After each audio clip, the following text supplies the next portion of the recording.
Good evening. I'd like to call the City of Menasha Administration Committee meeting to order. Clerk Galeazzi, could we have the roll, please? Alderman Langdon. Here. Alderman Kruger. Here. Alderman Tom Grotti. Here. Alderman Ted Grotti. Here. Alderman Rapella. Here. Alderman Nichols. Here. Alderman Taylor. Here. Alderman Sevenik. Here. Thank you. We have minutes to approve from the Administration Committee meeting of October 7th, 2019. Is there a motion? Alderman Rapella. Excuse me, you turned your button off. There you go. Randy, why do you turn it off? She's turning it on for you. Just push the button and let her turn it on. And that's it. You don't have to touch it no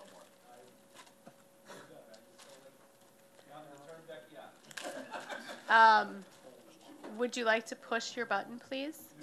Or I'll move on. Yes. Don't touch it no more. I'm not touching it. He's got to run for a second term to figure this out. Alderman Rapella, are you making the motion? Yes, I am making a motion to approve the Administration Committee of 10/7/19. Second. We have a motion from Alderman Rapella and a second from Alderman Ted Grotti to approve the minutes. I'm going to turn it on. Any questions or conversation? Seeing none, all in favor say aye. Aye. Any opposed, nay. Minutes are approved. We have one action item this evening, and that is Resolution 2319. This is a resolution authorizing for the temporary borrowing in an amount not to exceed $1.5 million from the City of Menasha to the Menasha Joint School District between November 13th and December 3rd of 2019 pursuant to Section 67.12(9) and Section 67.12(8)(a)(1) of Wisconsin statutes. And this is being introduced by Alderman Sevenik. And I will allow Director Jacobs to explain what this is about.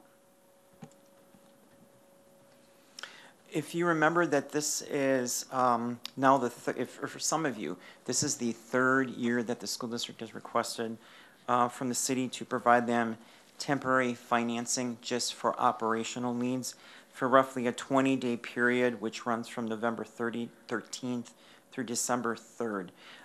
In my memo, I did indicate the reasons for it is that just like the city, they come to a low point in their fiscal year where they are low on budgetary funds that they've received, either from the city from property taxes, from in other jurisdictions, also from state aids. Their big 40% state aid payment does not come due until Monday, December 2nd.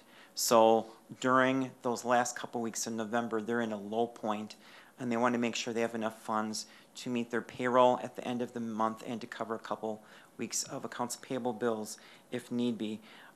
One thing they do know that our plan here during the fourth quarter is to close out TIF number 5, which would give them several $100,000 payment of the excess funds over to the school district. So depending on the timing when they would get that, we have the TIF audit and everything done, which we will have done in-house by early November to the state. However, the auditors may not have everything wrapped up. I'll be at their mercy of when they can get their part of it done. So we need that done, and then also to go to joint review board with that. So it'll happen during the fourth quarter that they'll get the settlement payment. So if that were to come, this may not be necessary. Now, if you remember 2 years ago, they did need roughly, I believe it was like 5 or 6 days of that 20-day period, so they were a little short, so they did execute this. The city did get a few dollars of interest. It was very minimal. Last year, they asked us to do the same resolution, and they did not execute it. They came up that they had just enough funds to cover through until they got that first state aid payment the first Monday in December, which is, I believe it's like about $5 or $6 million, so that was enough to cover them through.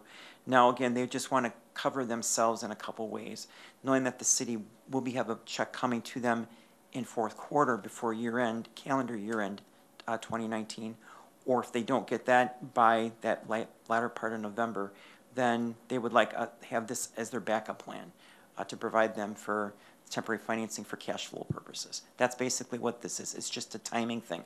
There's no property taxes collected by them or that they receive between August 20th and December 2nd, and their state aid payments depending on when the timing is, I kind of threw the dates in there. September 16th, they get only 15%. December 2nd, they get 40%. So there's a window there that they're getting pretty low. And obviously their cash reserves are probably thin by that point.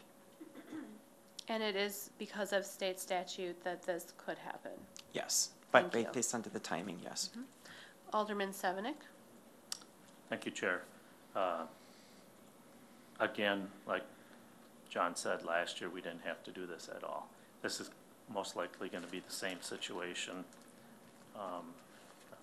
Probably more likely because this time around, there will be a TIF payment from TIF number 5. Do you know the amount of that?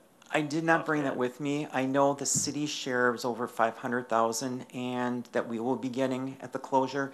They have a bigger share of the tax levy, so it's going to be more than 500,000. So it's gonna probably be, I think, if I remember right, when Jen and I talked, it's probably in the $800,000 range. The only thing I may want to add is that I like that we can work together. We might have to do this one day or something.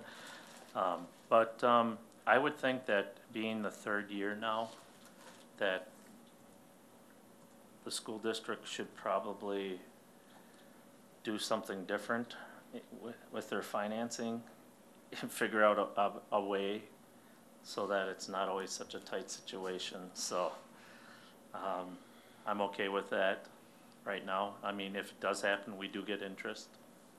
But I feel more comfortable this time around because of the TIF 5 payment coming, so.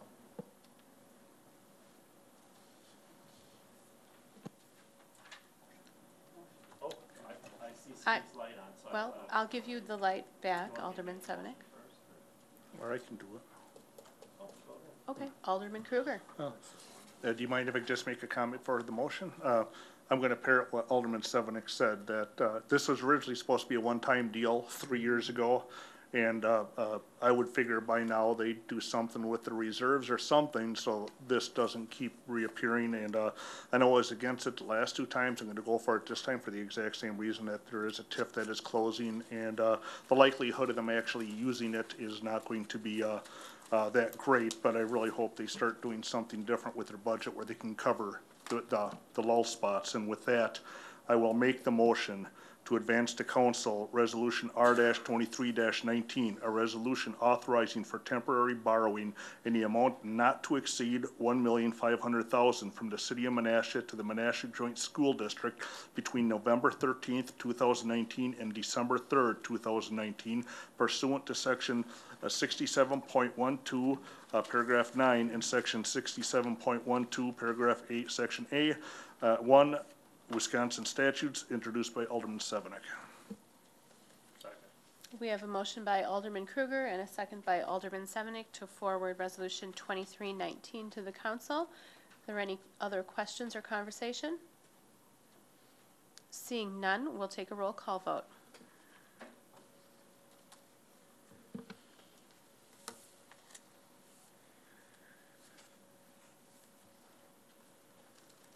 Motion carried on roll call, 8-0.